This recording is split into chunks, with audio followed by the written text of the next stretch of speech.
¿sí? Eso es como regiones anatómicas en forma general, ¿sí? También debemos de considerar el espacio interradicular donde vamos a colocar nuestros mini implantes, ¿no? Al menos en mecánicas de este tipo. Y hemos visto algunas propuestas, ¿no? Algunas estrategias para poder determinar ese mejor espacio, ¿no? Un espacio de seguridad donde colocar este dispositivo.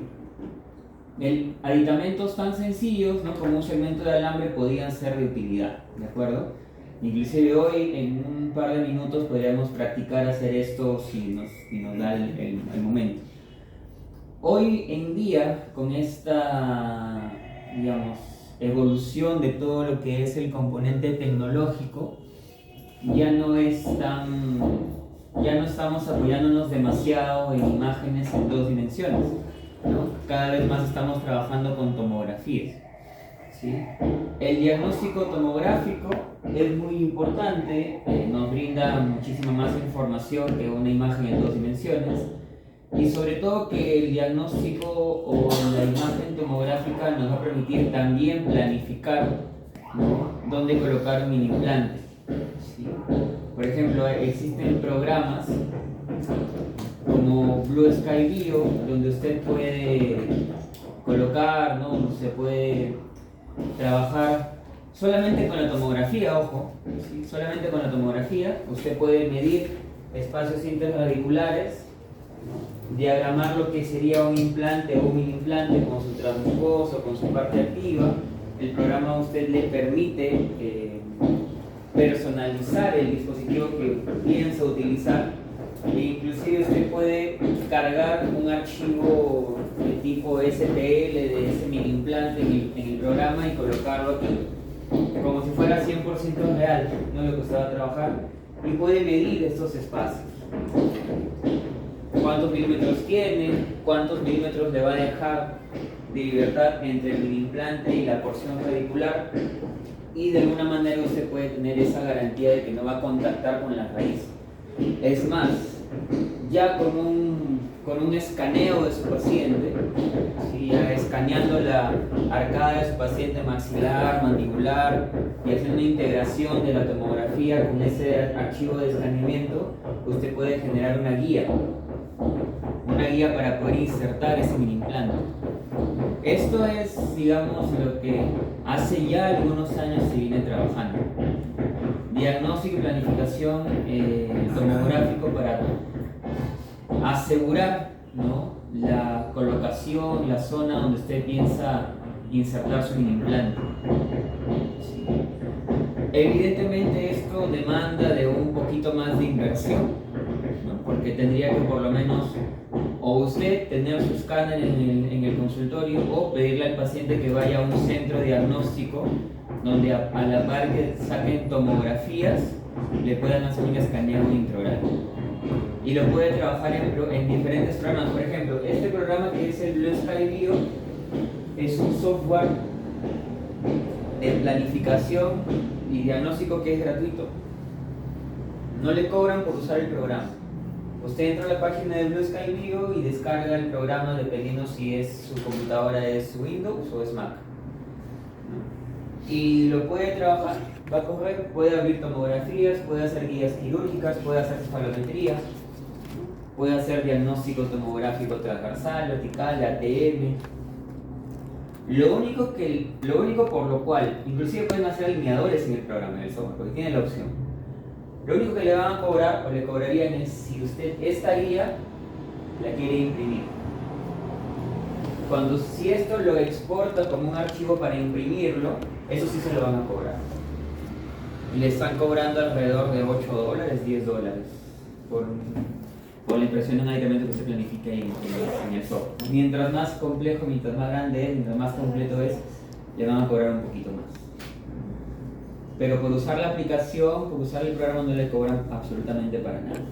Entonces, de alguna manera tiene usted ahí una ayuda, se tiene la ayuda para garantizar que donde está trabajando es seguro, ¿no?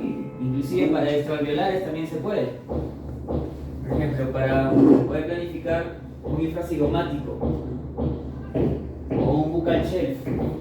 El infracigomático, los mini implantes, ¿qué longitud suelen tener? Son mayores, ¿no? Este es un implante de 17, este es un implante de 10 con 4 de transmucoso.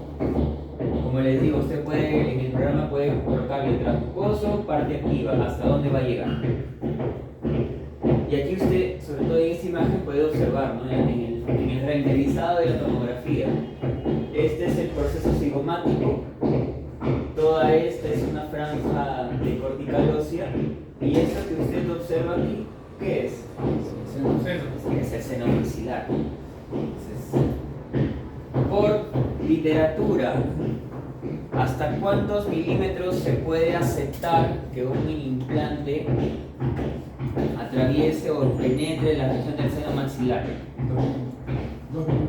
2 milímetros como máximo, 1.5. Imagínese usted que uno considera la longitud del tornillo o no lo mide previamente y usted lo inserta y esto queda o muy alto dentro del seno. ¿Qué es lo que ocurre con el paciente?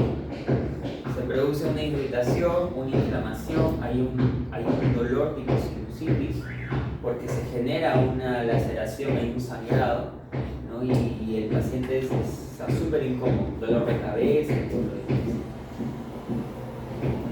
que es una molestia que puede terminar pasando, que puede ir decreciendo, sí, en alguna oportunidad me ha pasado, pero lo que ocurre inmediatamente después, en esos primeros 2 o 3 días, es que por ese proceso inflamatorio, ¿qué pierde el mini implante? Pierde estabilidad. ¿Sí? Se mueve, se cae y tiene que recolocarlo. Por eso es importante medir, analizar con una tomografía. No es un requisito indispensable para trabajar con implantes una tomografía, porque clínicamente podemos tener ciertas ayudas, pero no cabe duda de que si usted quiere tener precisión en lo que quiere trabajar, mejor planifica una guía de inserción quirúrgica, ¿no? A la altura, profundidad e inclinación que más le va a convenir, lo puede imprimir usted o lo manda a imprimir y se lo tiene listo y con eso puede trabajar. Y las guías son así, son parciales. Yo he visto casos o publicaciones en los cuales las guías las hacen de todo el arco, pero no es necesario. Este es un caso de un colega español que genera su guía para todo el arco, pero tiene una doble guía para ambos lados. Lo manda a imprimir, ¿no? Lo trabaja y insere su implante para, en este caso le está trabajando con alineadores. Pero es básicamente eso para una mayor seguridad. Tienes la previsibilidad, puedes generar un tope para saber hasta cuándo vas a, o te permite ingresar la guía como tal, pero eso va de la mano con el diagnóstico y la planificación 3D. Pero de que hoy en día se puede hacer, se puede hacer. Más hay centros de planificación laboratoriales que le ofrecen el servicio. Y una guía está alrededor de 60 soles. Lo único que le van a pedir es el escaneo, la tomografía, nada más.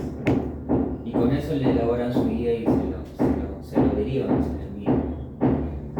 Ahora, con respecto a las guías, este diámetro que ustedes ven aquí, este agujero, va a depender entre sistema y sistema. Porque el mango, la llave de Morelli, no tiene el mismo diámetro que el de Pegla, no tiene el mismo diámetro que el de TD o el de Dadestin, tiene que personalizarse, ¿de acuerdo? Pero es posible, es viable, tanto para interradiculares como para extraviolares. ¿Sí? Hemos hablado ya de composición de los implantes, de algunas características que estos poseen. No, la gran diferencia, bueno, la composición básicamente son acero o aleación de titanio. ¿Sí? Ambos son biocompatibles, ambos están dentro del mercado, ambos pueden trabajar biomecánicamente de la misma manera, no hay una diferencia que los haga prescindir de uno del otro. Si ustedes habrán dado cuenta, grandes empresas como Pegla solo trabajan con titanio, otras empresas prefieren trabajar solamente con acero, otras dicen no, yo hago de las dos aleaciones, ¿sí? Pero sí hay algunas condiciones que pueden de alguna manera resultar relevantes en cierta medida. El acero inoxidable, según la literatura, es de las aleaciones en implantes que resiste más al componente de la fractura, ¿sí? La aleación de titanio suele llegar más rápido a su punto de fractura, ¿sí? Se tiene un concepto, ¿no?, en realidad mal establecido, de que si es de acero de repente se puede corroer o oxidar. En realidad eso no ocurre, ¿sí? Ya eso hace muchos años que dejó de ocurrir, ¿sí? En cuanto al costo, los de acero son más económicos, ¿sí? Los de titanio son un poco más caros, y al ser una aleación de titanio, al no tener tanta capacidad de corte de la aleación, los mini implantes de titanio, sobre todo en zonas con calidad de hueso de 1, ¿sí?, requieren de una perforación previa. ¿Cuál era la calidad de hueso de 1? ¿Lo recuerdan de la clase pasada?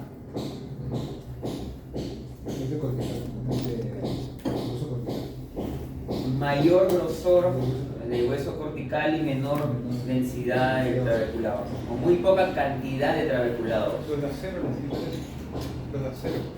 Los de titanio requieren una perforación previa. Hay mini implantes de acero que tienen una muy buena capacidad de corte, que prescinden de la perforación previa, ¿no? ¿Cuáles podría yo mencionarles? Los de ADSTIL. Ahí tenemos un colega también del estado de San Marcos que trabaja solamente con ADSTIL, sus mini implantes, y él nos comentaba que era muy sencillo, inclusive hasta en el Google Shelf, ingresar con ese tipo de mini implantes. Los mini implantes de TD o de TD, buenos días, doctora, también igual, tienen una muy buena capacidad de corte. Los mini implantes de Morelli, a pesar de ser de acero, necesitan una perforación previa, porque su capacidad de corte no es muy buena. ¿Los de Morelli solo son acero? No, vienen de titanio. Okay. Pero los que colocas en el Google Shelf sí o sí tienen que ser de acero. Los interradiculares sí son de titanio. Y en algunas oportunidades se ha usado mini implantes de titanio de 10 milímetros en la región de la cresta infrasigmática baja, que también puede ser una zona donde se puede utilizar, ¿sí? Como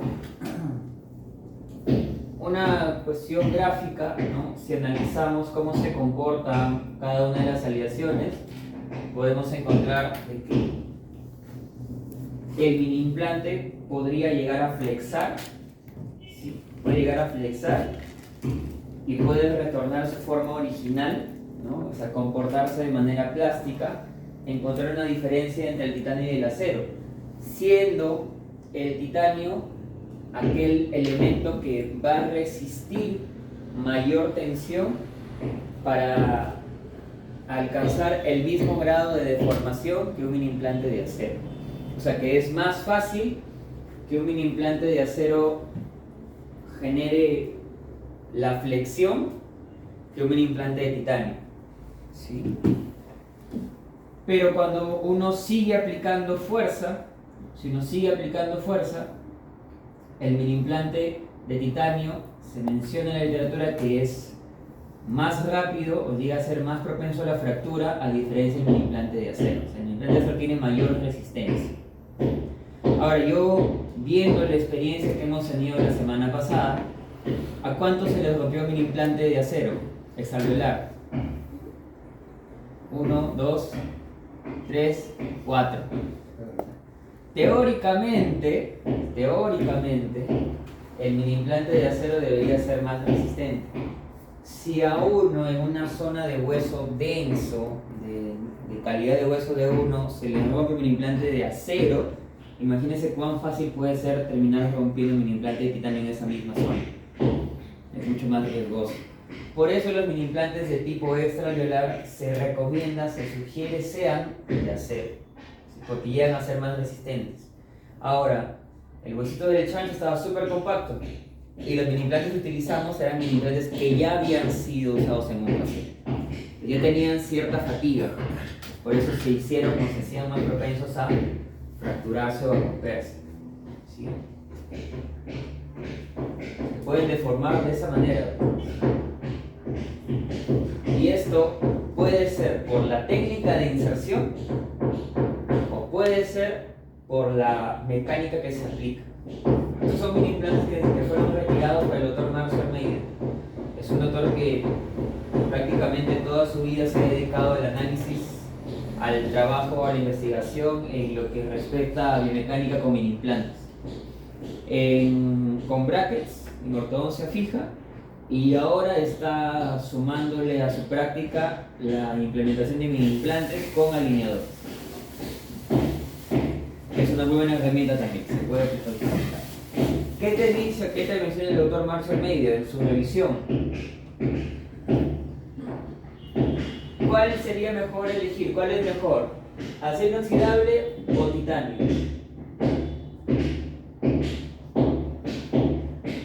El material a utilizar no es el factor más grande o más importante en el éxito del trabajo con mini implantes.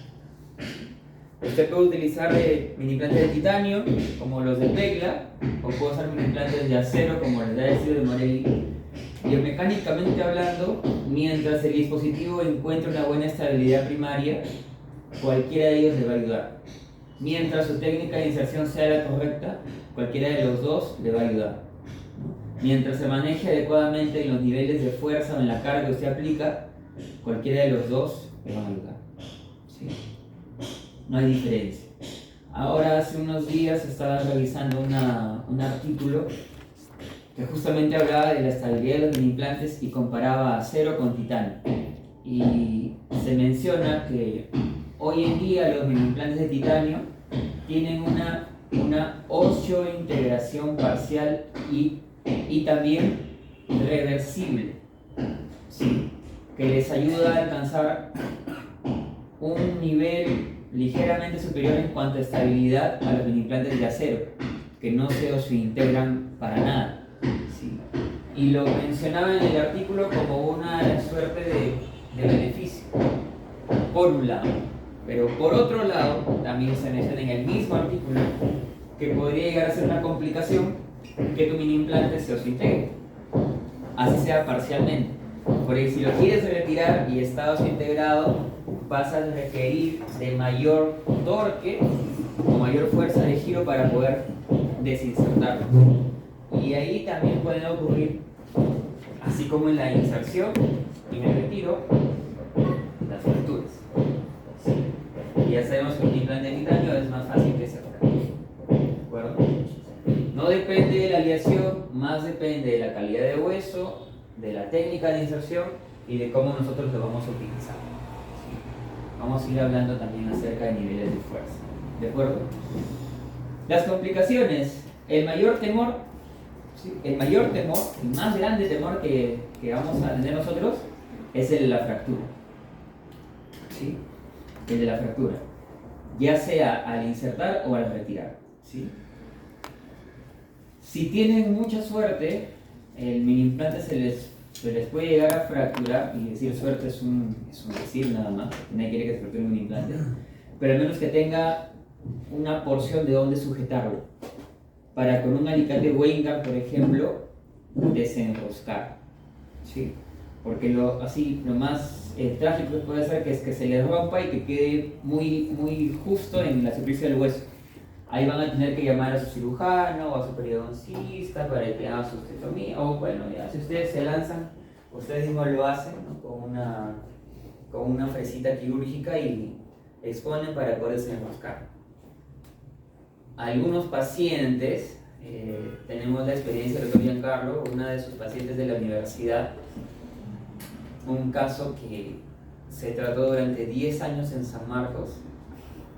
A la señorita residentes anteriores le habían puesto mini implantes, 2 mini implantes, y la señorita se los cortó, se fue y se los hizo sacar y creo que no los pudieron sacar y los hizo cortar y se quedó la parte activa dentro del hueso. Entonces ¿Qué le pasó a la señorita? ¿Se enfermó? ¿No? Es como un tornillo, como una placa que está dentro del hueso. No le genera ningún inconveniente hasta el día de hoy, al menos a lo que el doctor Giancarlo nos puede referir. No es lo ideal, no es lo ideal, pero si por algún motivo sus cirujanos, periodoncistas, ustedes no logran resolver, déjenlo que el encierro cubra eso. Ya lo cubre. Sí, listo. Lo único que van a ver es como un tatuaje, ¿no? Una cosita media Una línea. negrita, moradita, que se puede ver en las fotos del doctor Giancarlo, si alguna vez la llega a compartir. ¿Esto qué es? Hueso. Hueso. Óseo, integración parcial de un mini implante. Si usted quiere hacer, o sea, si sabemos que un mini implante de titanio va a estar colocado durante mucho tiempo en mi tratamiento, no es lo ideal, pero si llegara a ocurrir, una estrategia que se ha manejado es cada cierto tiempo, cada 6 meses, hacer un pequeño giro antihorario como diciendo que lo van a retirar y otra vez un pequeño giro horario para volverlo a asegurar, con la finalidad de que el hueso alrededor del mini implante de las espiras no se desintegre, ¿no? Es como, ¿desajustas? Ajustas y listo. Porque si lo dejas intacto es más propenso a que la estructura del componente óseo se abrace y ocurra lo que ven en la pantalla. Es un tip, digámoslo así, una recomendación que ustedes pueden manejar para evitar la desintegración. Si queremos evitar la fractura, ¿qué debemos de hacer o qué no debemos de hacer?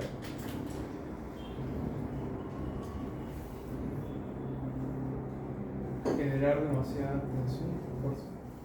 Ustedes nos vieron con el doctor Giancarlo la semana pasada.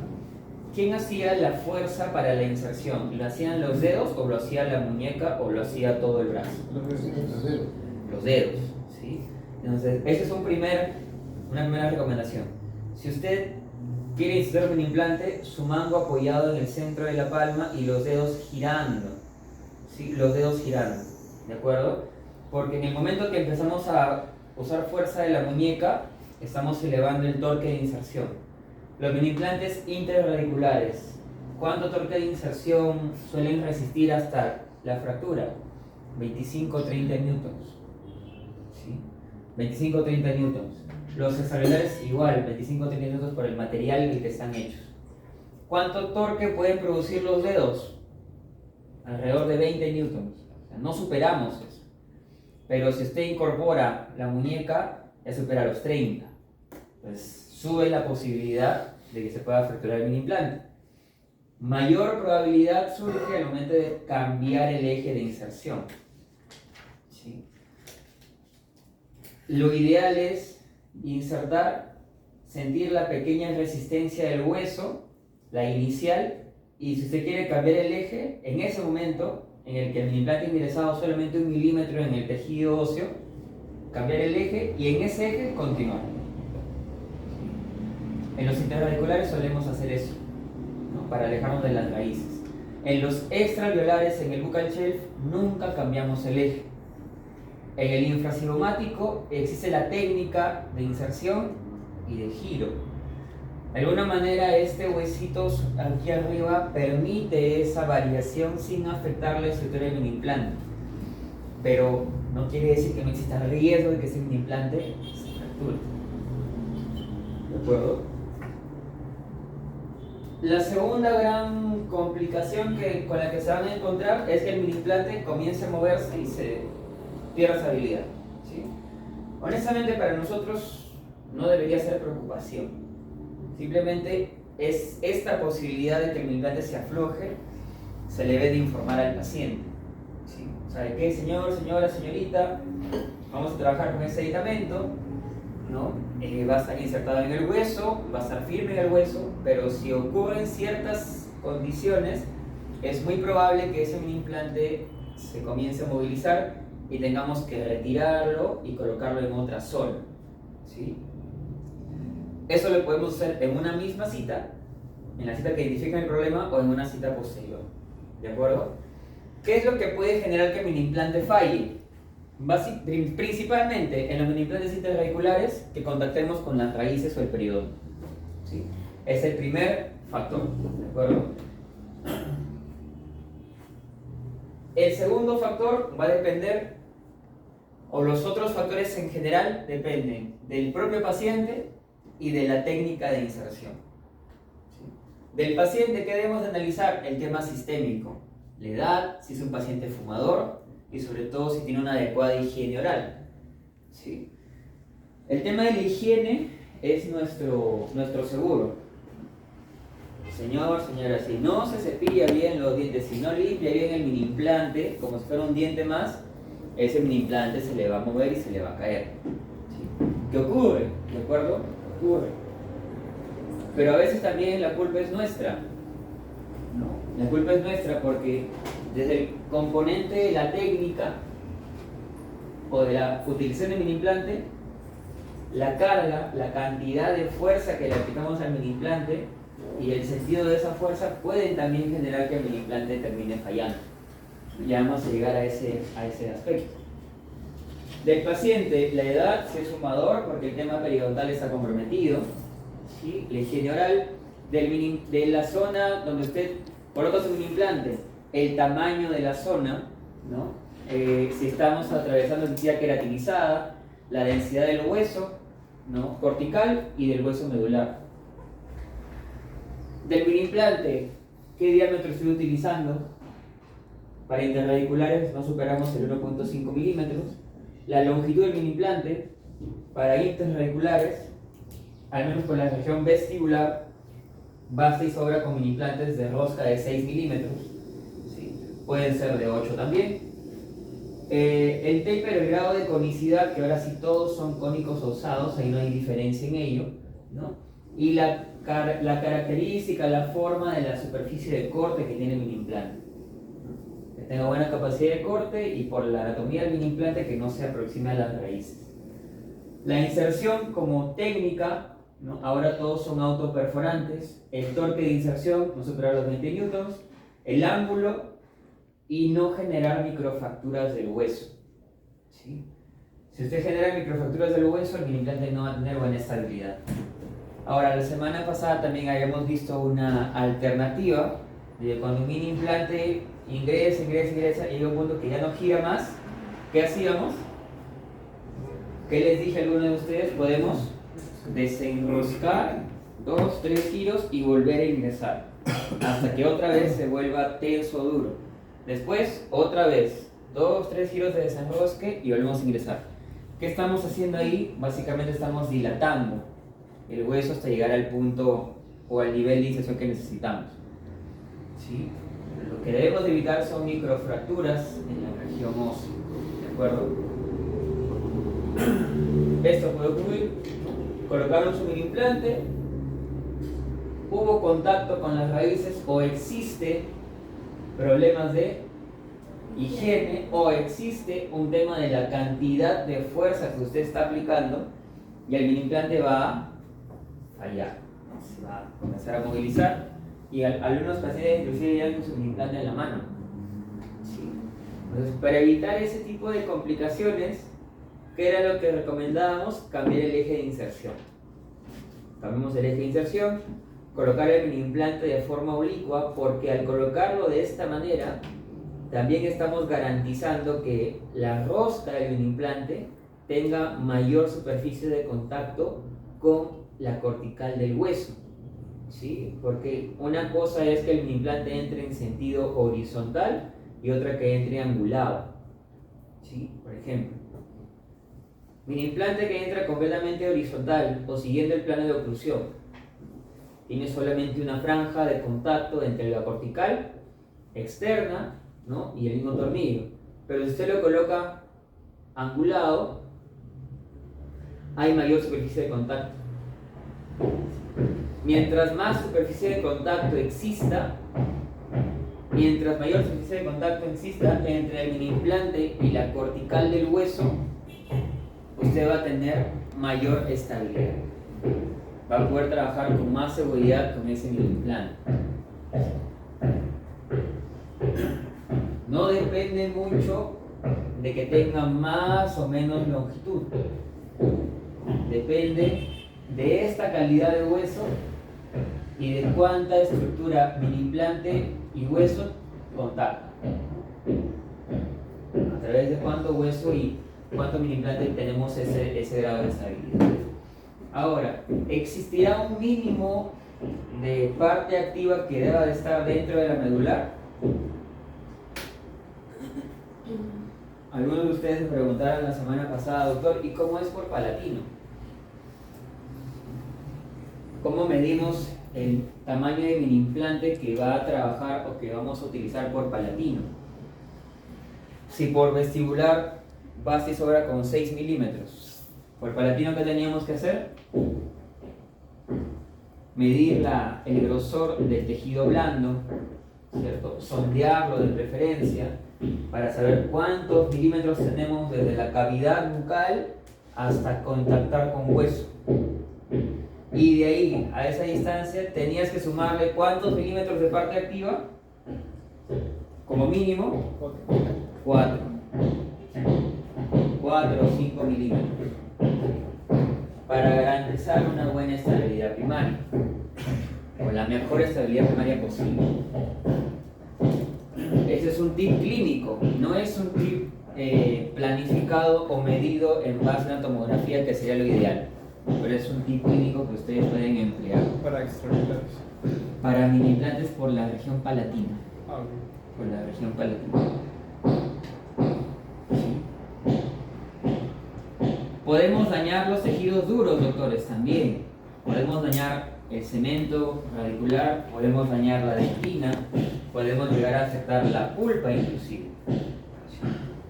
¿Qué me dice la evidencia? ¿Qué pasa si al insertar mi implante yo contacto el cemento o llego inclusive a enroscar en dentina?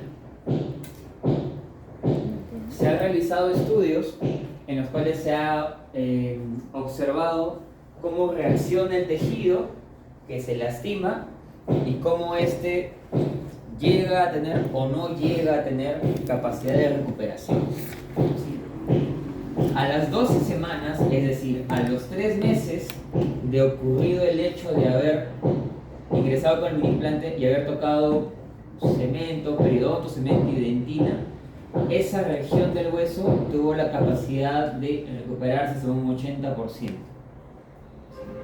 O sea, el diente se afectó, sí, pero la estructura afectada tuvo la capacidad de recuperarse, ¿no? De sanar por sí mismo. A las 3 semanas, ¿sí? Al mes sana algo ligero, al segundo mes mejora un poquito, al tercer mes está casi al 80% recuperado. O sea, no llegamos a algo más drástico. Pero si usted afecta la pulpa con el implante, ¿sí?, ese diente termina o en endodoncia o lamentablemente termina siendo extraído. ¿Con qué mini implantes podría ocurrir este hecho? Con mini implantes que tienen una mejor capacidad de corte o mayor filo, o sea, los de acero. Los interradiculares de acero son los que pueden generar este daño. Adelante. Pues, ¿cómo evitamos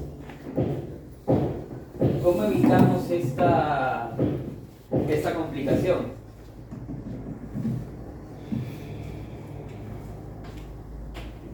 Hay que utilizar la famosa técnica del AIO. ¿Qué quiere decir esto? Utilizamos la mínima cantidad de anestesia requerida o necesaria. De todo el cartucho de anestesia no usamos más de la mitad, usamos hasta un cuarto del cartucho, ¿sí? Lo que queremos inhibir es la sensación dolorosa de la gíngiva, ¿sí? No quiero bloquear 100% la sensibilidad del periodonto, porque si yo voy a insertar un implante y el paciente me dice, doctor, me duele un poco, ¿qué está ocurriendo? Estamos contratando el periodonto, en el mejor de los casos. el peor de los casos podemos estar contactando con la porción radicular y eso no es lo que no es adecuado. Analizar la zona en la cual vamos a trabajar, por lo menos con una radiografía. ¿Sí? Quiero el mayor espacio interradicular posible para sus pacientes. Si tienen panorámica, con eso tienen una ayuda. Si no hay panorámica, como mínimo una periapical, para reconocer en qué área vamos a trabajar. Yo creo que si somos colegas odontólogos que hacemos ortodoncia, para hacer un tratamiento ortodóntico siempre pedimos por lo menos una panorámica y una lateral. ¿Sí? Así que ahí tienen una ayuda. Si tienen tomografía, mejor aún. ¿Sí? Elegir el mini implante más pequeño, ¿no? De mayor diámetro, como sea posible. ¿Sí? En nuestro mercado no existen mini implantes de 1.3 o de 1.2. Sí hay, que son como una tachuelita bien delgadita. Esos más se encuentran en América o en Estados Unidos o en Europa. ¿Sí? En nuestro mercado el menor diámetro que vamos a encontrar es 1.5. Entonces con ese trabajamos en la zona interradicular. Y la longitud, ya le hemos hablado hasta más no puede. 6 milímetros como mínimo y dependiendo de la zona aumentar la longitud. ¿De acuerdo? Inserción en sentido oblicuo o angulado. La semana pasada vimos que si yo me voy más hacia apical, hay mayor espacio interradicular, hay menor riesgo de chocar con esas estructuras. Insertar el mini implante con un método de autorroscado, que eso ya todos los mini implantes lo tienen. Sí, eso no lo vamos a variar. Y la última alternativa es usar un driver con limitador de torque. ¿Sí? O utilizar un torquímetro para no sobrepasar los límites de esta estrategia. ¿Sí? Algo que pueden utilizar ustedes tranquilamente. Yo creo que lo más importante va a ser buena técnica, buena área interradicular y colocar la mínima cantidad de anestesia. Con eso están más ¿sí? Daño a tejidos blandos también es posible, pero por el contacto no tanto del mini implante, ¿sí? No tanto del mini implante, sino de los aditamentos que utilizamos sobre estas estructuras. Para evitar lesionar el tejido blando, el mini implante no debe de atravesar o no debe de ser insertado a través de mucosa libre. Tiene que ser insertado a través de tejido queratinizado. ¿Sí? No solamente van a generar una lesión, sino que esa lesión va a ser muy incómoda para su paciente. Vamos a ver aquí. Miren ese mini implante en la región cigomática, cómo está a punto, ¿no?, de ser absorbido por esa mucosa o ese tejido blando, ese tejido libre. Lo mismo ocurriría si queremos colocar un implante interradicular por encima de la línea mucogingival. Por eso hablábamos la semana pasada de que no utilizamos tanto medidas de altura, sino nos vamos a referenciar por la anatomía de cada paciente y tratamos de trabajar en el límite mucogingival. Hay situaciones en las cuales utilizamos aditamentos para hacer retracción, cierre de espacios, y no es por el implante, sino por este elemento que puede ser una cadena, ¿sí?, o que puede ser un resorte que se lesiona el tejido. Sí. Entonces eso también debemos de evitarlo, porque de repente no por esto falla el tornillo, pero tenemos un paciente que está incómodo, que no se siente bien, que le arde la lesión, eso tampoco es favorable. Entonces, ¿qué estrategias usted puede tomar? El hook como tal, usted lo puede angular hacia atrás, lo puede abrir ligeramente para que la porción activa o el aditamento que genera su fuerza se aleje del tejido blando. Se puede hacer eso. Ahora, si usted observa que al momento de ese aditamento abrirlo o angularlo, ya pasa de salvaguardar esta zona gingival y comienza a incomodar el labio, lo que se podría hacer es utilizar un segundo hook al medio, un poquito más atrás, para que levante esta estructura, ¿no? Como aquí. Aquí tenemos este hook no como un elemento activo, sino como un tope para que esta cadena o este resorte no se adoce al tejido blanco. Simplemente le está levantando, nada más. Y yo le puse 1 o 3 tipos porque era el único que tenía. Puede haber sido un hook simple, gancho bola, pudo haber sido también, no hay ningún problema, ¿de acuerdo? Lo que se requiere es de un aditamento que le aleje esta estructura, ¿no? ¿Para qué? Para que no lesione, para que no dañe el tejido. Si no tiene un hook, de repente puede conseguir elementos como estos, que son los protectores de arco, ¿no? O los famosos espagueti, ¿sí? Para trabajar anclaje indirecto, ¿no? O trabajar con una retroligadura, también podría ser un elemento que genera fuerza, para proteger el tejido blando, ¿no? Para proteger tanto la mucosa del paciente como la gíngiva, ¿sí? Ese protector de arco o espagueti viene en rollo, viene como la cadena de poder. Ustedes se pueden conseguir ahí y lo pueden utilizar. ¿De acuerdo? Dos opciones: o abren este bracito o trabajan con un protector de arco. ¿Sí? Molestia y dolor, una de las últimas complicaciones.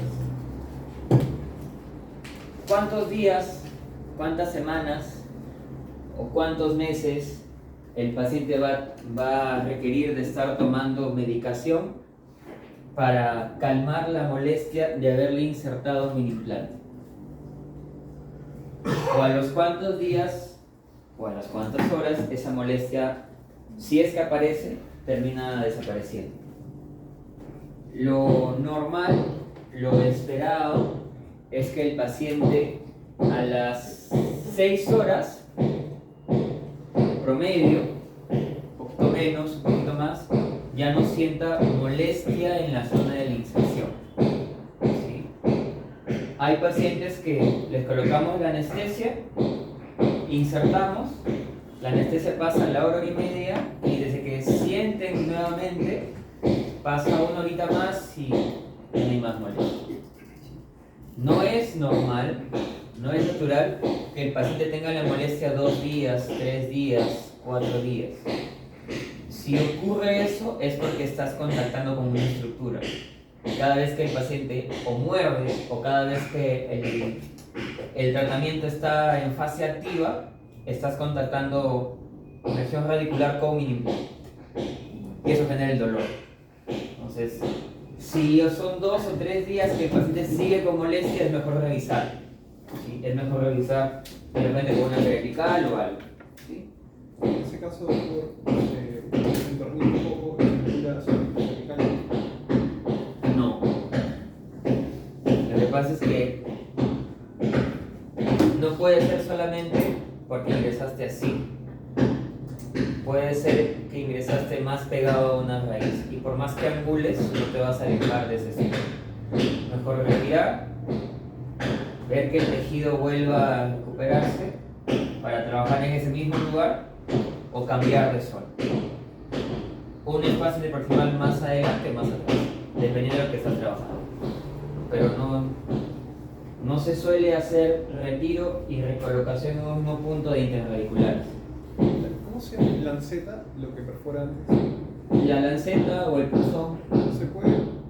He visto cuando estábamos viendo la técnica para interradiculares es necesario. Para interradiculares, algunas veces lo hemos utilizado en la región mandibular, porque la cortical del hueso mandibular es un poquito más densa, entonces te demoras un poco más en el proceso de inserción, pero no termina siendo siempre necesario. O sea, lo puedes hacer como no lo puedes hacer. ¿Podríamos dejarlo insertado en la posición que vamos a trabajar, tomar la radiografía? ¿Cómo se puede? La lanceta, lo que se hace es con el implante ingresas No terminas de entrar toda la rosca, hasta la mitad llegas y ahí tomas una periapical. Y ves que estás en buen eje y estás alejado. Si todo está ahí en esa periapical del mini implante parcialmente insertado, tú terminas de insertarlo en ese eje y listo. Otros que hacen, insertan todo y recién toman la placa. Bueno, también es una manera de asegurarse, dependiendo de cuánta experiencia tengamos, pues, ¿no? de trabajar con mini tornillos. Doctor, una pregunta. Por ejemplo, ya, si nos pegamos a una raíz, Ajá.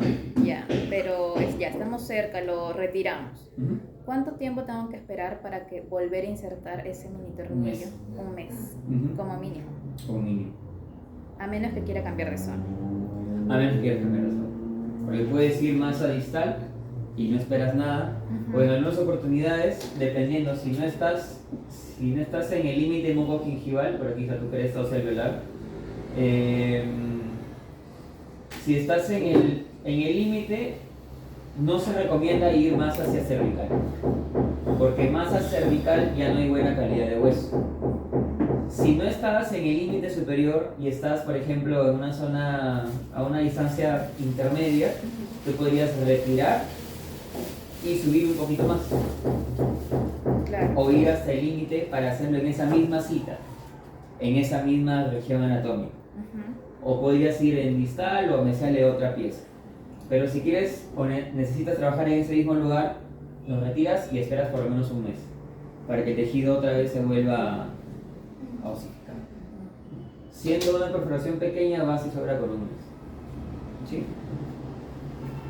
Por ejemplo, en este estudio evaluaron, ¿no?, los pacientitos que requirieron de analgesia después de haberle colocado mini implantes de 1.6 por 8 y de 1.6 por 10 milímetros.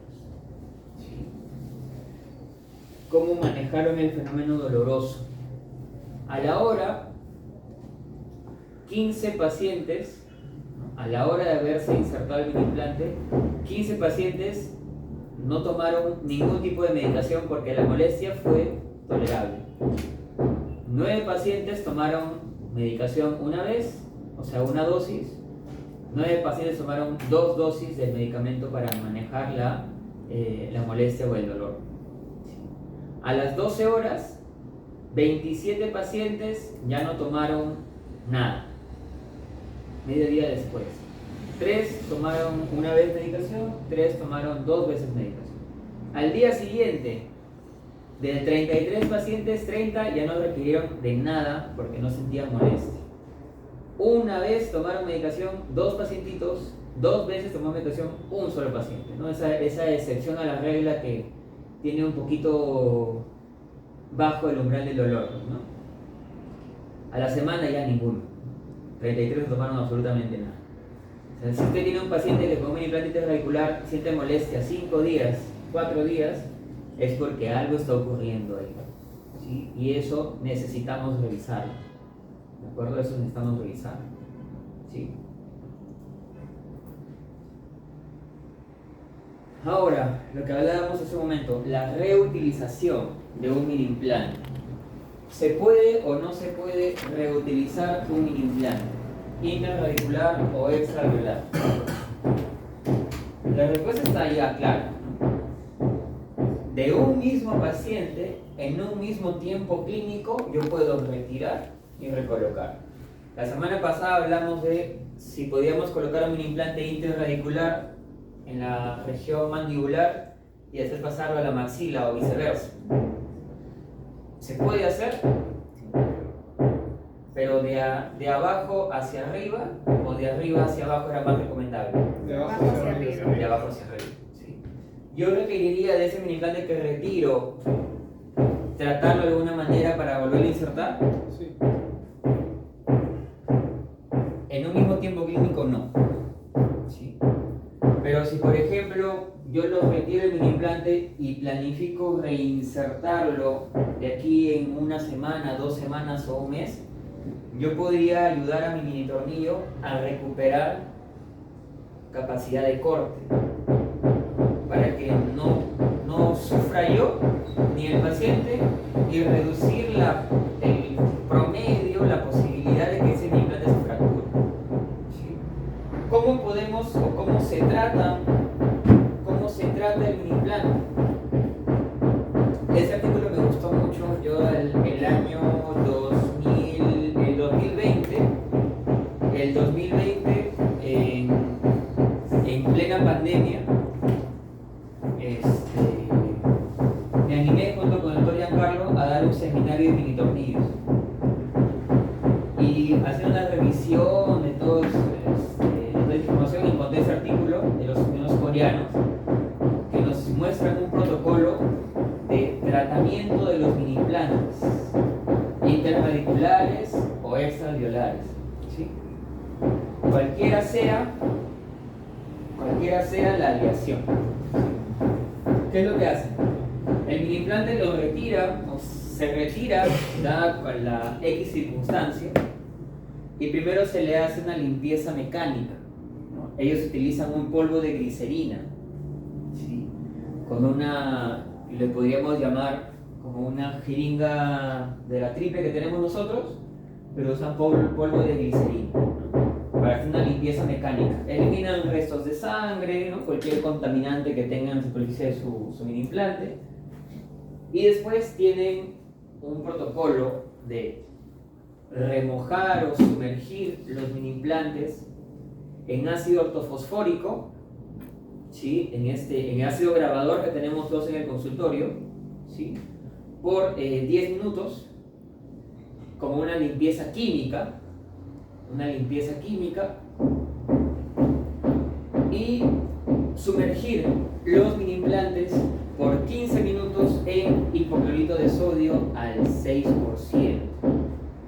El hipoclorito, que yo creo también todos tenemos en el consultorio, si es que nos gusta hacer endodoncias, ¿no?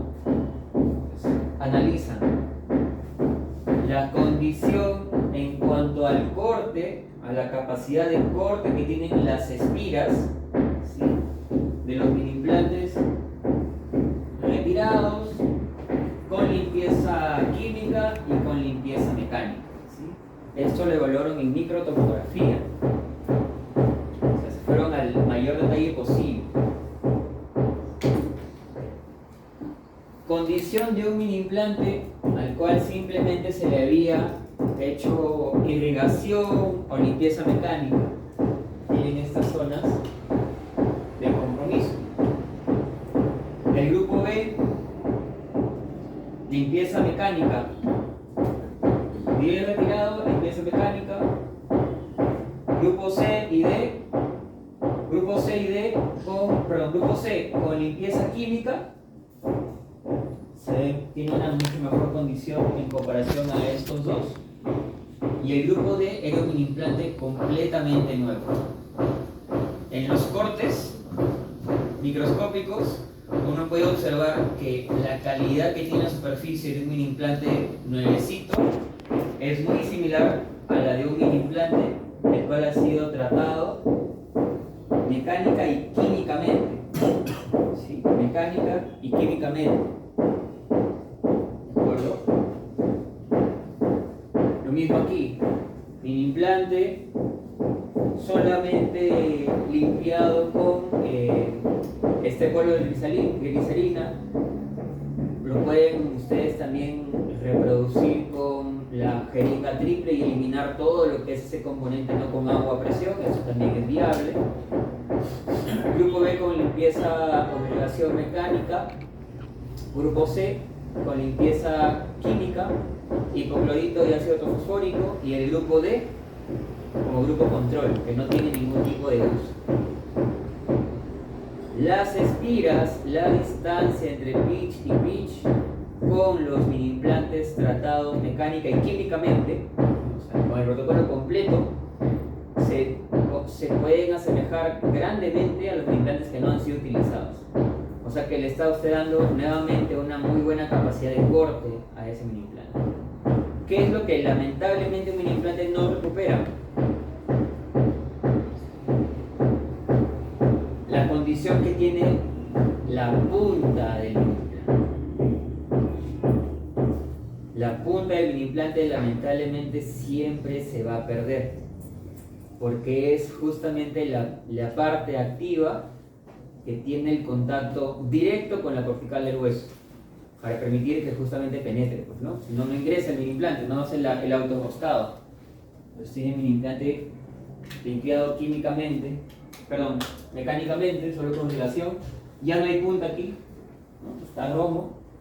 Limpieza mecánica, limpieza química, como que se hace más pulido, pero aún así no existe nuevamente la punta. ¿Sí?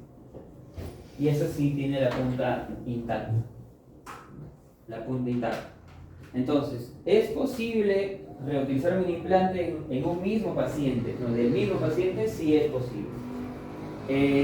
Siempre que sea realmente necesario, ¿sí? Tratándolo de esta manera. ¿Sí? Evidentemente, después de este procedimiento de limpieza mecánica y química, se tiene que autoclavar, ¿sí? Para poder utilizarse. ¿Es lo ideal? No. ¿Es posible? Sí. Pero no es lo ideal. Porque a pesar de todo ello, si no tenemos una buena punta, perforación previa de todas maneras, pero ya ese mini implante tiene una fatiga inherente. Puede llegar a ocurrir que se fracture en la inserción, ¿sí? Pero si en algún momento usted lo requiere reutilizarlo, se puede manejar con este protocolo. Limpieza mecánica, limpieza química con ácido ortofosfórico al 37%, limpieza química con hipoclorito de sodio del 6% más el posterior autoclavado. ¿Sí? Y así ustedes lo pueden manejar. ¿De acuerdo? La carga de los mini implantes, ¿se cargan de manera inmediata? ¿Hay que esperar cierto tiempo? ¿Qué me dice la literatura? ¿Sí? El nivel de carga que se le aplica a un implante recién insertado ha sido un tópico variable. Algunos decían que sí, que se puede cargar inmediatamente con el 100% de la fuerza que necesitas. Otros decían que podías cargarlo de manera progresiva, primero 25 gramos, después 50, después 100, después 200, ¿no? Ir aumentando la fuerza cada 2 semanas. ¿Sí? Hoy en día los implantes interradiculares, si tienen o presentan buena estabilidad primaria, ya se pueden cargar. ¿Sí? Ya se pueden cargar. Solo hay que analizar cuánta fuerza resisten. ¿Sí? Los mini implantes, como recomendación, interradiculares no deberían superar los 200 gramos de fuerza. ¿Sí? Doctor, ¿cómo mido yo 200 gramos de fuerza? ¿Con qué lo medimos? ¿Con el dinamómetro o con el gramómetro? ¿Sí? Yo utilizo una cadena de poder, evalúo cuántos eslabones desde mi implante hasta el punto de apoyo, sea cual sea, me den como máximo 200 gramos de fuerza. ¿Sí? ¿Por qué, doctores? Porque superando los 200 gramos de fuerza, mientras más nos aproximemos a los 250, mayor probabilidad de que el mini implante pierda estabilidad primaria, que se comience a mover. Doctor, pero ¿por qué le puse a mi paciente el mini implante? Se supone que se va a estar firme en el hueso, pero vino a la semana siguiente con el mini implante en la mano. ¿Qué pasó? ¿Me dice la fuerza que aplicaste o no me dice la fuerza que aplicaste? No, doctor, no me di. Solamente puse mi cadena de poder y la dejé así chinita, así, súper cerradita. Porque quería que retroceda rápido todavía, ¿no? Por eso el implante se termina movilizando.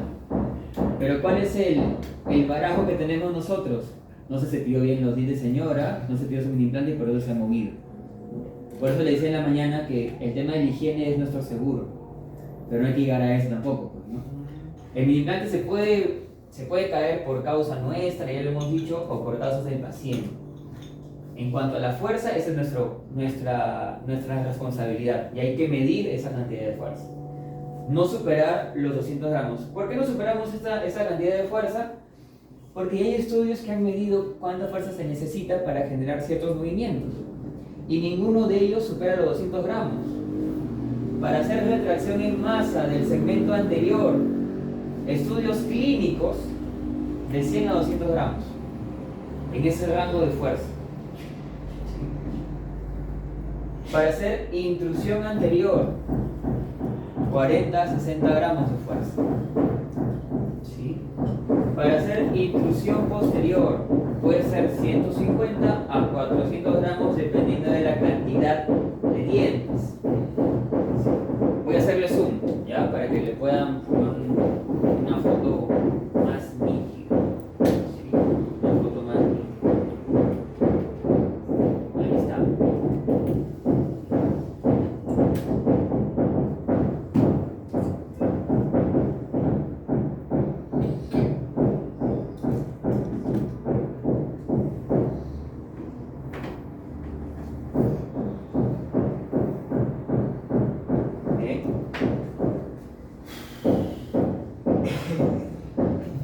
Movimiento de un solo diente, como puede ser para la retracción de un canino o la meselección de una molar, 100 a 200 gramos de fuerza. Ahora, fuerzas ortopédicas. La fuerza ortopédica sí llega hasta los 500 gramos, ¿sí? Hasta los 500 gramos y hasta más, les diría, llega hasta el kilo de fuerza. Pero ¿por qué? Porque el efecto ortopédico justamente aparece o se genera a partir de esta medida de fuerza. ¿Sí? ¿Se puede hacer ortopedia con mini implantes?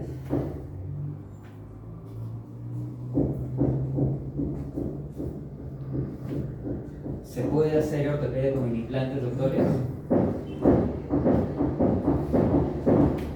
¿La disyunción es un tratamiento ortopédico? Sí. ¿Hay disyunción con mini implantes? Sí, igual. Ustedes se pueden llegar a sorprender cuánta fuerza le están aplicando a un paciente, un niño, con un Hyrax. 5 kilos, 7 kilos por activación, que se disipa así, pero que supera los 500 gramos de fuerza. Se puede hacer protracción maxilar apoyada en implantes. Se puede hacer. Sí. Usted puede trabajar con mini implantes interradiculares o por palatino o con un marco puesto en la maxila, 2 mini implantes en la región mandibular interradiculares y todo elásticos intraorales. Sin máscara facial hace una protracción de la maxila. Es un protocolo que el doctor Hugo de Klerk patentó, pero utilizando mini placas, el uso de mini placas. Pero se ha llevado a un protocolo más o menos invasivo por la cirugía, que se conoce como el protocolo Mañares, que es básicamente lo mismo, ¿sí? 500 gramos de fuerza. La distalización, 100 gramos, 200 gramos, distalización de todo el arco maxilar, sí supera los 400 gramos, pero tiene que ser con mini implantes. ¿De qué tipo? Mini implantes extraalveolares. Sí, extraalveolares. ¿De acuerdo? Entonces, para mecánicas con mini implantes interradiculares no superamos los 200 gramos. La única manera con la cual nosotros podemos tener certeza de que estamos aplicando solamente 150, 180, 200 es con un gramómetro o un dinamómetro, que sería bueno que todos tengamos. Hay oncímetros también, que son como un lapicerito, aunque honestamente los que están mejor calibrados son los gramómetros y dinamómetros tipo reloj. ¿Hasta aquí alguna pregunta? ¿Alguna duda?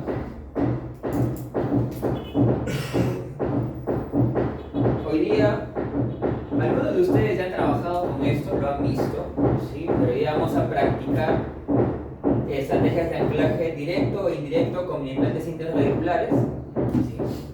Dependiendo del movimiento que queremos, eso lo hemos hablado en la primera clase, usaremos un hook más largo o más corto, ¿sí? Un brazo de poder a nivel de las molares para retracción anterior, anclaje indirecto, ¿no? Para trabajar, por ejemplo, retracción del canino, con con un segmento de alambre que abrace un mini implante y que ancle a la molar y la premolar de cada uno de los cuadrantes. Por ejemplo, en este caso, a mí que me ocurrió, puse mi mini implante aquí y aquí no había mucho espacio. ¿Qué pasó en la siguiente cita? ¿Qué hice? Más adelante no, más atrás mejor. Y lo reposicionas. Y el anclaje cambia ligeramente. Anclaje indirecto para retracción anterior. También podría ser más simple, ¿no? Del tubo de la molar, el auxiliar, directamente al tornillo, dejando libre la premolar. También se puede hacer. Porque el aditamento que usted está aplicando o utilizando está haciendo la retracción. ¿Sí? Aquí le pasó lo mismo. Aquí que estaba y le pasamos más atrasito y más oblicuo para seguir trabajando. Ese sí se mantuvo en su posición. ¿Por qué me ocurrió esto? Porque esta paciente tenía la línea mucogingival bien baja. Está muy cerca la cresta alveolar. Y ahí hay o no hay buena densidad de hueso. En un lado sí falló rápidamente, en el otro tuvimos la suerte de que aceramiento. Hasta ahora creo que sí están bien instalados en el plan. Pero si ocurre, no hay que preocuparnos. Reposicionas y listo. ¿Entonces eso sí fue sintomático? No, ese es interradicular. Pero está oblicuo. O sea, está más oblicuo. ¿De qué longitud es? 6 milímetros. ¿Y pudo dejar y qué era la fuerza que usted necesita? Es que no es un infrasigomático para hacer la tracción de todo. Pasa. No, es solamente para hacer la tracción anterior. Ajá. Entonces, no. Está colocado así. O sea, solamente he cambiado el eje de angulación. Pero no está así. Porque si no, no llega, se queda atrapado en la mucosa. Anclaje directo, anclaje indirecto. ¿Sí? Anclaje directo tenemos arriba, anclaje indirecto tenemos en la parte inferior, apoyado en un mini implante. Algo combinado. Para verticalizar las molares con mini implantes, cantilever tipo clip. ¿Sí? También. Eso lo hemos visto o lo han visto que ya han pasado por avanzado, por técnicas racionales. Para verticalizar las molares, ¿no? Para poder brindarle ese nuevo paralelismo radicular. Aquí no hay, aquí está, o sea, honestamente, eso no debió hacerse de esa manera, ¿no? Esa corona en ese eje no va a resistir aquí, eso se va a seguir absorbiendo. Entonces, para que la pieza reciba la carga oclusal necesaria, se verticaliza y se rehace la corona. Como si ibas a rehacer la corona, ahí nomás pones tu banda, si lo vas a perder, trabájalo ahí. Entonces, esto que entre comillas estaba bien adaptado, se termina exponiendo más. ¿Sí? Verticalizas las molares sin generar un efecto reactivo en la zona anterior con el mini implante. ¿Sí? Cantilever tipo clip, aunque el doctor Sakima dice que ese cantilever tipo clip es una mentira, pero bueno, porque él dice, si este elemento está apoyado aquí, o sea, esto está así hacia abajo, y esto sube aquí y se apoya en el mini implante. El mini implante quiere bajar, ¿cierto? Sí. ¿Pero va a bajar? No. La molar quiere Papá. verticalizar, si quiere extruirse. ¿Quién no la deja extruirse? Este segundo ganchito que está aquí abajito, ¿no? Que lo controla. Pero este es un solo sistema. Eso es continuo. Aquí no está cortado. Entonces, el doctor Mauricio dice, esto igual puede terminar extruyendo. Obviamente que se extruye menos de lo que se extruiría simplemente colocando un anza así, ¿no? Suelta, sin esta parte de aquí. Pero para él, el año pasado que vino, el cantilever tipo clip no...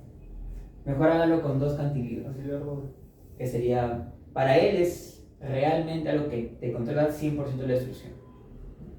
Pero digamos que aún sigue siendo una buena estrategia, ¿no? Una posibilidad. ¿Sí? Cantilever tipo clip de verticalización de las molares. ¿De acuerdo? Eso ya lo hemos visto. Ya les expliqué esta mecánica que es para inicializar la premolar al lugar del canino, por un canino que estaba impactado y que nunca pudo traccionarse. ¿Sí? Se va mesializando, pasó de hacer anclaje indirecto a hacer anclaje directo en el mismo caso clínico. En arco de acero, rectangular, mesializando con la fuerza del resorte, que debía de ser menor a la fuerza que ejerce este segundo resorte. Lo que estoy buscando aquí es que esta pieza se mesialice, pero no quiero que la reacción se exprese aquí atrás, porque eso se puede distalizar. Entonces, si aquí tengo, por ejemplo, 60 gramos de fuerza, aquí ¿cuánta fuerza tendría que haber? 60 igual. 80. 60 igual puede ser, sí, es viable, pero podría ser también 70, 80. Para que mientras esto mesializa, eso también puede ir avanzando, al menos de forma ligera. Entonces, estás jugando con los vectores de fuerza, ¿sí? Para hacer anclaje igual indirecto, ¿sí? Con los mini implantes, usted puede trabajar con un aditamento como este. Este aditamento se llama lever arm, ¿sí? El lever arm era un aditamento que se utilizaba antes de la aparición de los extraalveolares para distalizar en la arcada maxilar, ¿sí? ¿Esto a qué les hace recordar? A la máscara de dilación. Al slide. Al sliding jig, ¿sí? Al sliding jig. Ese es el lever arm, ¿sí? El lever arm, segmento de alambre de acero adosado en el tubo auxiliar, mini implante interradicular, cadena de poder, con resorte. Distalización inicial de las molares maxilares, que se apoyaba con una barra transpalatina, un mini implante en todo el rafe y una cadena de poder para distalizar también por la región palatina. Porque si usted simplemente distaliza por vestibular, esta molar rota. Esta molar rota. Para evitar la rotación, tiene la retracción por palatina con esa barra transpalatina. ¿Sí? Pero esto era finalmente hacer distalización en dos tiempos, pues, ¿no? Primero las molares, después tenías que retirar esto para que esto pueda retroceder. Hoy en día ya tenemos eso un poquito más simplificado, ¿no? Igual aquí se mandaron a hacerlo simplemente por la región vestibular, con un lever arm. Ese lever arm es el alambre redondo de ortopedia. No son alambres rectangular, que también se puede hacer con alambre rectangular. ¿Está soldado, doctor? Al sliding jig. ¿Está soldado? Está soldado. Sí. O sea, el tubo está soldado aquí, pero este aditamento está insertado en el tubo auxiliar. Es de 1.0, ¿no? Ese debe ser de 1.1 o 1.2. Grueso. Hoy en día hay un aditamento que se le conoce como dispositivo de Carrier. ¿Han escuchado del Carrier? Ajá.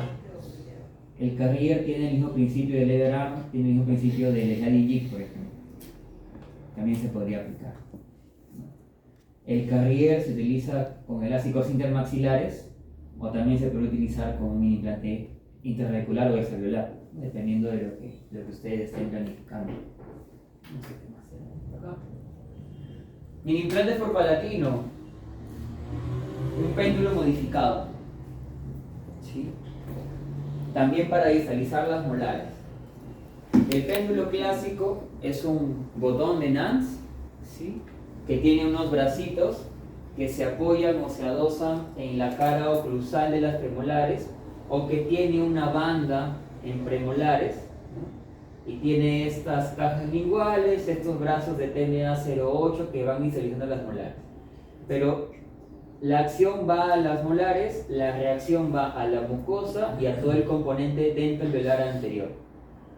Un efecto que se puede llegar a dar es que mientras estas piezas van distalizando, aquí adelante esto se va penetrando protrudiendo, porque estos apoyan los mismos dientes. Si quieres anular ese efecto anterior, tu péndulo trabajaría apoyado en 2 mini implantes por la región palatina.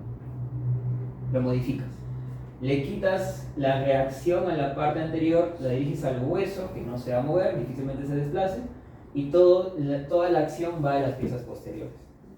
y vas distalizando tus molares con tu péndulo modificado en mini implantes por Palatino. ¿Cómo lo podrías hacer? Planificas tus mini implantes, ves la mejor zona de seguridad detrás de la tercera arruga palatina, ¿no? En la región paramedial. Si tú quieres una mayor seguridad, lo planificas tomográficamente y mides longitud de tornillos, ¿no? Colocas tus mini implantes primero, tomas una impresión y sobre esa impresión con los mini implantes ahí elaboras tu aparato para que lo acrilices, ¿no? Para que lo puedas instalar. Una vez que lo instalas, esto lo rellenas o de acrílico o de resina fluida para que lo asegures. Y vas trabajando distalizando de esa manera tus molares maxilares. Mini implantes en la región palatina que te ayudarían a corregir un tema sagital de clase 2, por ejemplo. Eso no es aplicable en clase 3, y en clase 3 o puedes ponerle un sliding jig con mini implante, más pensando en extraalveolares. ¿Sí? Distalización. Y pensando en la arcada inferior. Pensando en el arcada inferior. Y finalmente, me gustó mucho esta representación gráfica, la corrección del canteo. ¿Sí?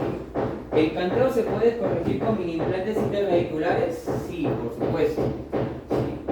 Usted le puede decir a por ejemplo, vamos a poner aquí una condición clínica de plano cruzal maxilar. Tiene usted la maxila aquí así. Sí, aquí está el lateral, por aquí está el canino. Y tiene su plano cruzal mandibular.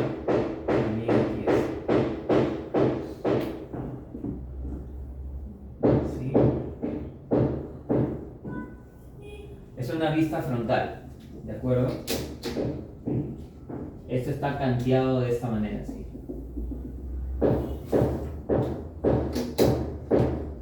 Primero, ¿cómo definimos la estrategia para resolver un canteo? El canteo es una ausencia de paralelismo del plano cruzal frontal, ¿sí? Se puede hacer así. Se puede corregir intruyendo o se puede corregir extruyendo. ¿Cómo definimos qué hay que incluir o qué hay que extruir? Por la sonrisa del paciente. Independientemente del paciente, del género, del sexo, una sonrisa se ve más juvenil cuando muestra componente gingival o cuando solo muestra corona clínica.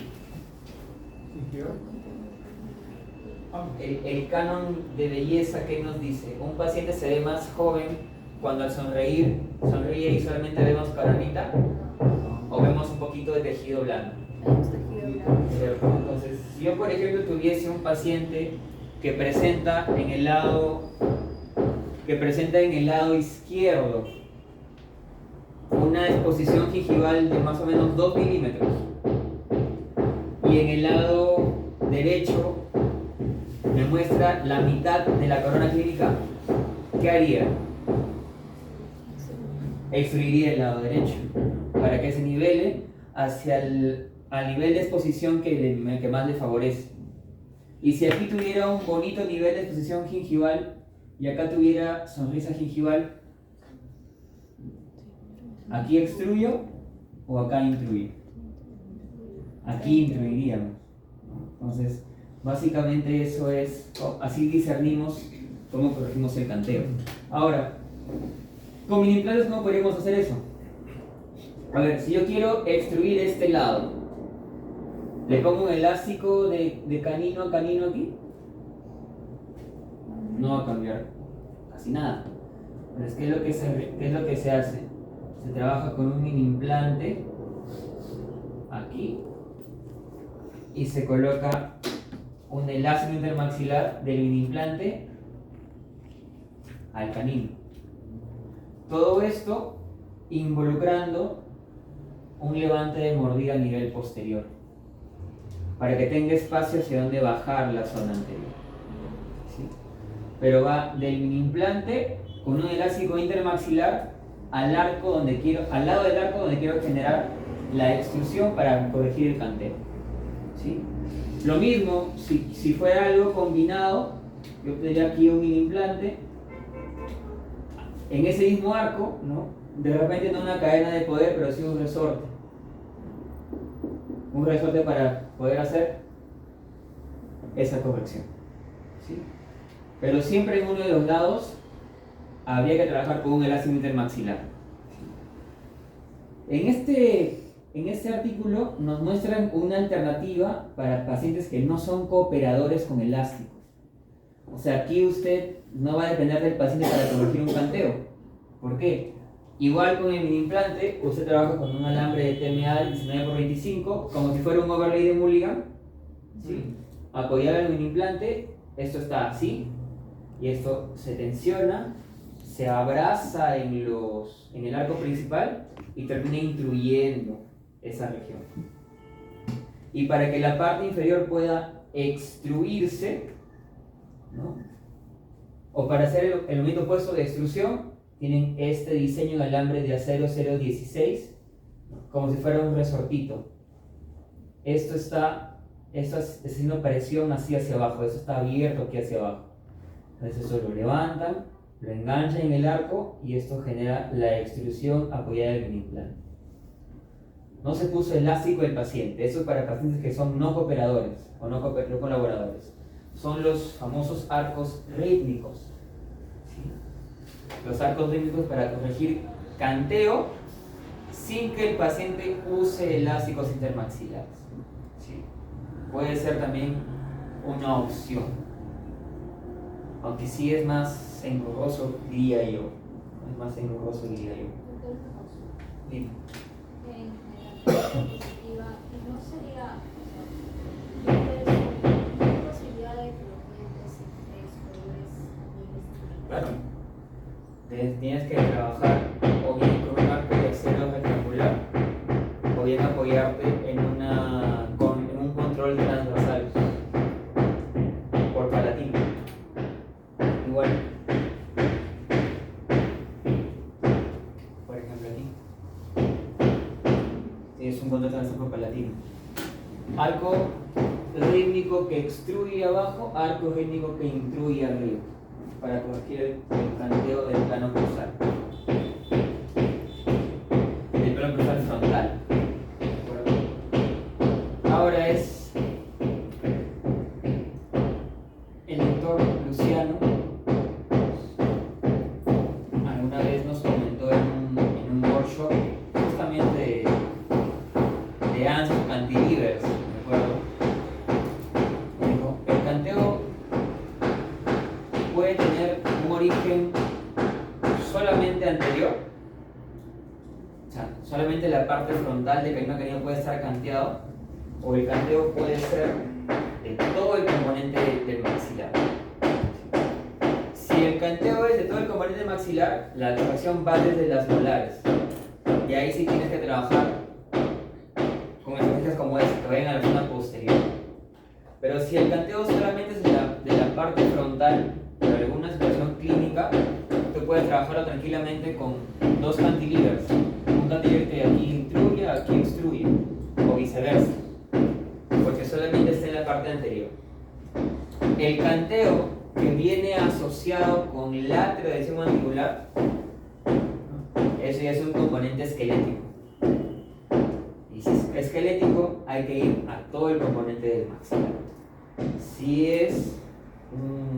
Si forma parte del motivo de consulta de nuestro paciente, pues, ¿no? Si es algo de preocupación o si es un objetivo que nosotros nos trazamos clínicamente. ¿Sí? Pero resulta en otra posibilidad. Hace poco el doctor, no sé si ustedes siguen al doctor Andrés Melo, diseñó un sistema parecido pero un poquito menos complejo, utilizando tubos cruzados, perdón. ¿Sí? O sea, ¿qué es lo que él sugiere?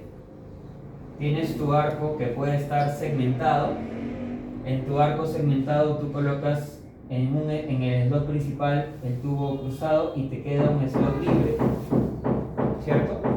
Tú puedes trabajar desde un mini implante tipo bracket con un segmento de alambre de acero, con un pequeño omeguita. Puedes trabajar con un resorte comprimido y este genera extrusión en el lado que tú lo requieres, ya sea mandibular, como es esta gráfica, o sea maxilar. Y tu tubo cruzado puede estar aquí así. Como esto va a seguir desplazándose en ese alambre de acero, va a ir extruyendo. Otra opción a paciente que no utiliza el ácido maxilares, porque sí hay pacientes que no usan las LIP, por más que les indiquen. Se puede evitar que el tubo cruzado baile. Se crimpa. Ah, se tiene que clipar. Se crimpa con un alicate de corte de ferretería viejito, lo presionas a la mitad y se traba ahí. Con el alicate de clipable no funciona. No le ayuda mucho, porque no es Ligar el alambre con alambre pesado. alambre de acero. Claro, tiene que ser alambre de acero para que controle el plano que usted está extruyendo. 17 como mínimo, 17.45. Y su riel también debe ser como mínimo 17.45, el que va en el tubo cruzado. Y eso lo proteges con resina fluida y va trabajando. Mini implantes interradiculares. ¿Alguna duda, alguna consulta, doctores? No, en ese caso tendría que colocarse la TP también. Sí, claro. Sí, también. Porque toda la fuerza que estás aplicando está pasando por vestibular. Entonces tiendes o a lingualizar o a palatinizar. No se incrusta la TP en nada. Tiene que estar alejado. Entonces tienes que pensarlo en lo que estás pretendiendo hacer. Si vas a intruir, tienes que dejarle un margen de seguridad para que mientras la intrusión se genera, no se termine incrustando. O sea, no es un diseño convencional. Tiene que ser pensado en que vas a elevar el nivel del ATP. Si lo hacías normalmente a 3 milímetros de la gingiva, tienes que hacerlo a 5 o a 6, dependiendo cuánto vas a sopesar eso. O lo otro es que le incorpores un milimetro por palatino. Vas por fuera y vas por dentro, como hacemos como les mostré en la intrusión de un diente, de un bloque de diente, igualito. También podría ser. Sí. Bien, doctores, ¿dudas, preguntas?